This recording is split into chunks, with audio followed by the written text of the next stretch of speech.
السلام عليكم متتبعاتي الكريمات ومرحبا بكم في قناتي. راح نشوفوا مع بعض اليوم وصفة من الوصفات الرمضانية اللي نحتاجوهم بزاف في رمضان، وهي وصفة حلوة المعسلات، واللي هو مقرود المقلة ولا المقيرد كما يسميوه ناس الغرب. احنا في الشرق ونقولوا له مقرود المقلة على خاطر نقليوه في الزيت، ماهوش هو مقرود الكوشة. نشوفوا المكونات طريقة التحضير مع بعض وتبعوني مليح في الفيديو. هنايا واش نحتاجو سميد متوسط، يعني سميد متوسط ماهوش سميد الخشين تاع آه، قلب اللوز. نحتاجو سميد متوسط يعني يكون فيه شويه الحبه الخشينه هذيك. نديرو هنايا 4 كيلات سميد ممسوحين، يعني ممسوحين، الكاس يكون ممسوح اللي بالكاس، ولا المهم 4 كيلات سميد متوسط، 4 كيلات سميد متوسط. زدت لهم مغرف كبيره تاع الفارينه، مغرف صغيره سكر، ومغرف صغيره ملح، يعني هنا تملحي لاباط تاعك ما تجيش مسوس. نخلطوا المكونات هذو الناشفه مع بعض. هنا مقرود المقله لازم له سميد متوسط، مش كيما المقرود تاع الكوشه نقدروا نستعملوا اي سميد، هنا لازم له سميد متوسط يكون شوي فيه الحبه الخشينه هذيك. نخلطوا هنا المكونات تاعنا مع بعض ونجيبوا ليدام تاعنا باش نبسوا السميد تاعنا. هنا نحتاجوا كاس الا صبع، كاس نقصت منه صبع زبده ذايبه، ولا زبده وسمن، ولا سمن وحده، ليك الاختيار. انا هنا خلطت زبده وسمن، وهذاك الصبع الناقص زدتو زيت، يعني عمرتو زيت، درت كيله كامله تاع ليدام. نخلطوا السميد تاعنا مع ليدام تاعو. نحكوه بين يدينا مليح كيما العاده، كيما المقرود تاع الكوشه، نحكوه مليح حتى تدخلوا ليدام مليح هذاك، ويولينا شغل امبات بلا ما نديروا له الماء، نحسوه ولا شغل امبات كي نلموه هكا يتلم في يدينا. ولا نديروا الطريقه هذيك تاع الاجداد، نديروا امبولات في يدنا نكوروها باليد مليح ونطلقوها في القصعه، اذا ما تفتحتش سما السميد تاعنا راهو مبسس مليح. نغطيوه ونخليوه جانبا يركح شويه. تقدري حتى ديري هاد الطريقه وتخليه حتى نص نهار، ولا من بعد ترجعي تبليه عادي. انا هنا درتو في نفس الوقت ما خليتوش ركح. نوجد هنايا الغرس تاعنا كما راكم تشوفوا. هنا داويت الغرس تاعي مليح، عجنته بالماء مليح، وكثرت له هنا كما راكم تشوفوا جلجلانيه مقليه باش يعطي له جو هذاك تاع الجلجلانيه. كثري له الجلجلانيه مليح. درتو حرابش، داويته بالقرفه والقرنفل، عجنته مليح بالماء وشويه ما زهر، وعلى الاخر درت له الزيت، وكما قلت لكم جلجلانيه بزياده، ودرتو حرابش وحطيته وغطيته ببلاستيك وحطيته جانبا. نجبدو هنا لاباط تاعي بعد ما وجدت الغرس، يعني تقريبا واحد نص ساعه ولا ساعه تقريبا هي تركح. نجيبوا لها البلول تاعها، راح نبلو هنا لاباط تاعي. هنا على الاول قسمتها على زوج وليت درتها مع بعضها على خاطر الكميه تاعي قليله.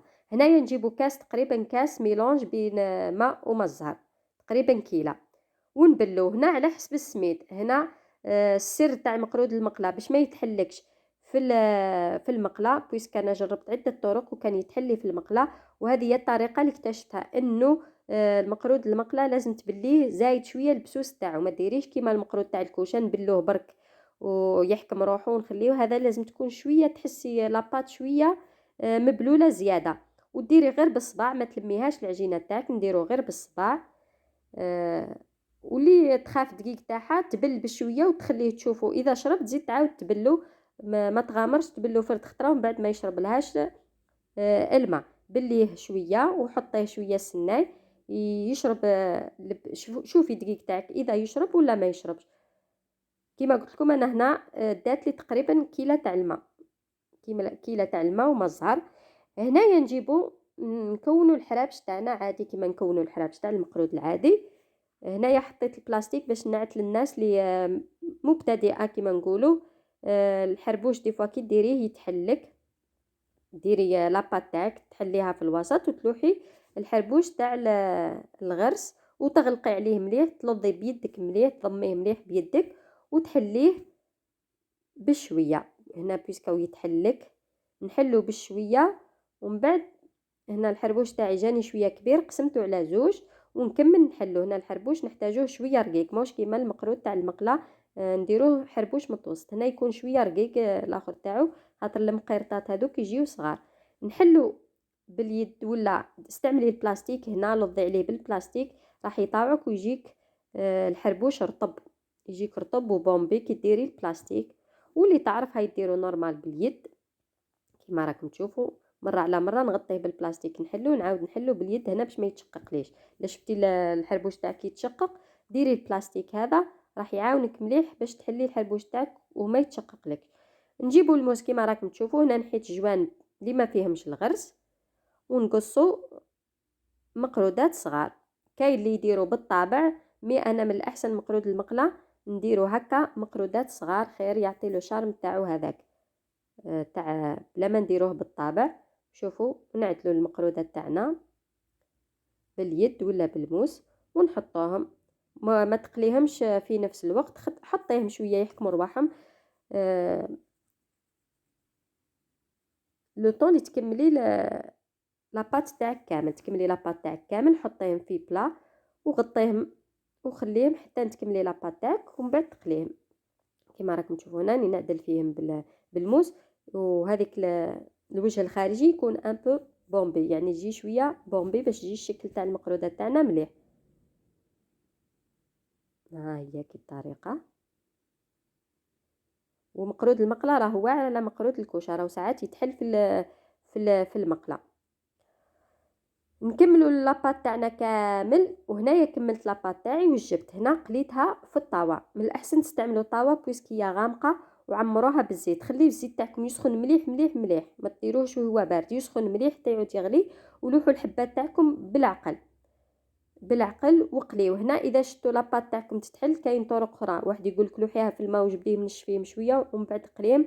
انا قليتهم عادي ما تحلوليش، لخاطر لاباط تاعي كي بليتها زودت لها شويه الماء، زودت لها شويه الماء حكمت وما تحلتليش. شوفوا ما تحلتش خلاص في المقله. لوحي بشويه وقلبي، واذا عندك باسوار ولا صفايه حطي فيها الحبات تاعك ودخليهم في المقله وخرجيهم ديريكتومون. شوفوا هنايا حطيتهم في بابي ابسوربون باش يروح لهم الزيت شويه ونلوح. المهم الزيت هنا تاعك يكون سخون بزاف، سخنيه مليح، نقصي له شويه وقلي المقرود تاعك عادي. كاين اخرين يزيدوا في لاباط البياض تاع البيضه، كي يبغاو يلموا لاباط يديروا الماء ويديروا فيه بياض البيضه ويلموا لاباط باش ما تتحللهمش. كاين عده طرق، بصح انا استعملت الطرق كامل وتحلت لي كمان. هذه هي الطريقه الوحيده، انه لاباط تاعك لازم تكون زايده شويه ماء، ما تكونش كيما لموها كيما المقرود تاع الكوشه، لموها شويه زياده تاع الماء بصح ما تعجنيهاش بالصباع برك. هنايا كملت المقرود تاعي كامل قليته كيما راكم تشوفوا. شوفوا كيفاه جا محمر ومرمل كيما نقولوا. عليها نقول لكم لازم له سميد شويه متوسط، يكون شويه حرش باش تبان هذيك الترميله تاعو في لا فورم تاع الحبه تاعنا كيما راكم تشوفوا. ويجي طري، ما تشوفوش بلي راهو يابس، راهو طري، راهو طري. كي تعبسي على الحبه طريه خلاص، ماشي يابسه. مع نزيدو نعسلوه بويسك هذا تحطيه في العسل تخليه شويه وتنحيه، ما ديريش ما ديريش في الفم وتنحيه. شوفوا كيف راهو، ها شوفوا طري طايب من الداخل، يجي كيما المقرود تاع الزلابجي اللي يبيعونا زلابجي تقريبا نفس نفس لوكو نفس الشكل. هذا هو مقرود تاعنا تاع المقله. نتمنى تجربوه. وش هو في البلول لي دام وهذوك كلهم كيف كيف البلول تاعو كي تبلي لاباط تاعك هذيك هي السر. لازم تكون شوي زايده تاع الماء، نوصيكم سيو بالطرف، ما ديروش بزاف، ديروا بالفنجان برك وسيو وشوفوا. لا صلحت لكم ديروها، لا ما صلحتكمش الله غالب. هنايا كما راكم تشوفوا نورمالمون كي تخرجيهم من المقله ديريكت تلوحيهم في العسل. انا ما كانش عندي الوقت باش نلوحهم في العسل، يبا خليتهم حتى نكمل تقليت كامل. وهنايا جبت العسل وسخنته. سخني العسل تاعك بويسك المقردات تاعنا بردوا. نسخن العسل تاعي نحطهم ونخليهم شويه، ما تنحيهمش ليه وتنحيهم. شوفوا هنا ما تنحيوهمش في كسكاس، مش كيما مقرود تاع الكوشه نحيوهم في الكسكاس ونخليهم يقطروا، ولا في الباسوار ونخليهم يقطروا. لا، هنا حطيهم في ان بول وخليهم مع العسل تاعهم هذاك اللي يقطر، هذاك العسل خليه معاهم. هنا كيما راكم تشوفوا حطيتهم في البول تاعهم وخليتهم، ما لحتهمش في الباسوار باش يكثروا في العسل. هنا ما بغيتهمش يكثروا من العسل باش يجيو يشربوا العسل تاعهم مليح. نكمل نعسل الكميات تاعي ونشوفهم في التقديم كما راكم تشوفوا. وهذا هو المقرود المقلى ولا المقيرط تاعنا. بعد ما عسلته وذريت عليه شويه جنجلانيه وحطيته في صحن التقديم. هنا عسلي المقيرط تاعك كامل وحطيه في ان بواط وخليه. اذا كان الجو بارد خليه على برا، واذا كان الجو سخون لوحيه في الفريجيدار وخليه. كي تجبديه حطيه في مكان دافئ يعاود يطلق العسل تاعو هذاك وتستعمليه بالصحه والهنا. كيما راكم تشوفوا كيفاه يبريي بالعسل تاعو، راكم تشوفوا فيه. تزيدي له هذيك الججلانيه يعطي واحد لوغو خاص. نتمنى تعجبكم الوصفه، نتمنى قدرت نوصل لكم الطريقه. نقول لكم صحه فطوركم، صحه رمضانكم، وسهره ممتعه مع المقروط تاعنا، مع كاس تاي ولا كاس قهوه، ونشوفكم في وصفات اخرى باذن الله تعالى، والى اللقاء.